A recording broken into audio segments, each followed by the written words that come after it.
And I tried hard to be proud of my service, but all I could feel was shame.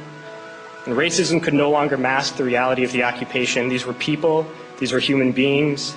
I've since been plagued by guilt anytime I see an elderly man, like the one who couldn't walk, who we rolled onto a stretcher and told the Iraqi police to take him away. I feel guilt anytime I see a mother with her children, like the one who cried hysterically and screamed that we are worse than Saddam as we forced her from her home. I feel guilt anytime I see a young girl, like the one I grabbed by the arm and dragged into the street.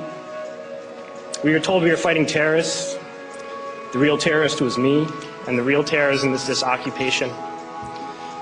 Racism within the military has long been an important tool to justify the destruction and occupation of another country. It has long been used to justify the killing, subjugation, and torture of another people. Racism is a vital weapon employed by this government. It is a more important weapon than a rifle, a tank, a bomber, or a battleship. It is more destructive than an artillery shell, or a bunker buster, or a Tomahawk missile. While all those weapons are created and owned by this government, they are harmless without people willing to use them. Those who send us to war do not have to pull a trigger or lob a mortar round. They do not have to fight the war, they merely have to sell the war. They need a public who is willing to send their soldiers into harm's way. They need soldiers who are willing to kill and be killed without question.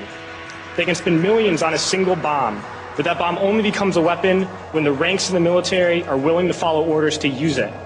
They can send every last soldier anywhere on earth, but there will only be a war if soldiers are willing to fight.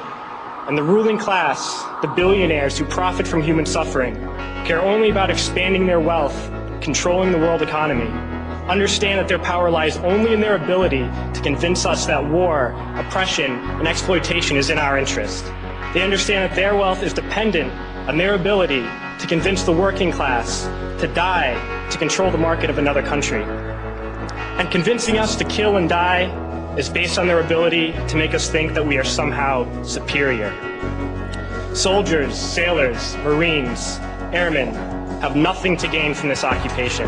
The vast majority of people living in the U.S. have nothing to gain from this occupation. In fact, not only do we have nothing to gain, but we suffer more because of it. We lose limbs, endure trauma, and give our lives.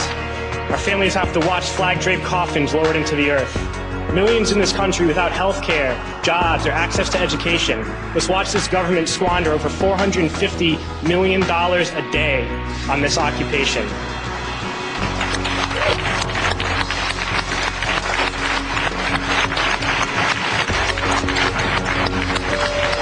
Poor and working people in this country are sent to kill poor and working people in another country to make the rich richer. And without racism, soldiers would realize that they have more in common with the Iraqi people than they do with the billionaires who send us to war.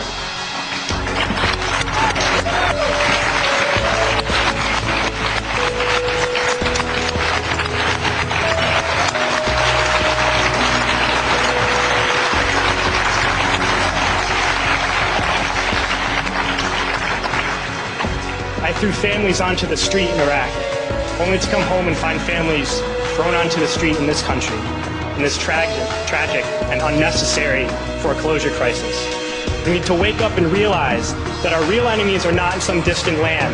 They're not people whose names we don't know and cultures we don't understand. The enemy is people we know very well and people we can identify. The enemy is a system that wages war when it's profitable. The enemy is the CEOs who lay us off from our jobs when it's profitable. It's the insurance companies who deny us health care when it's profitable. It's the banks who take away our homes when it's profitable. Our enemy is not 5,000 miles away. They are right here at home. If we organize and fight with our sisters and brothers, we can stop this war, we can stop this government, and we can create a better world.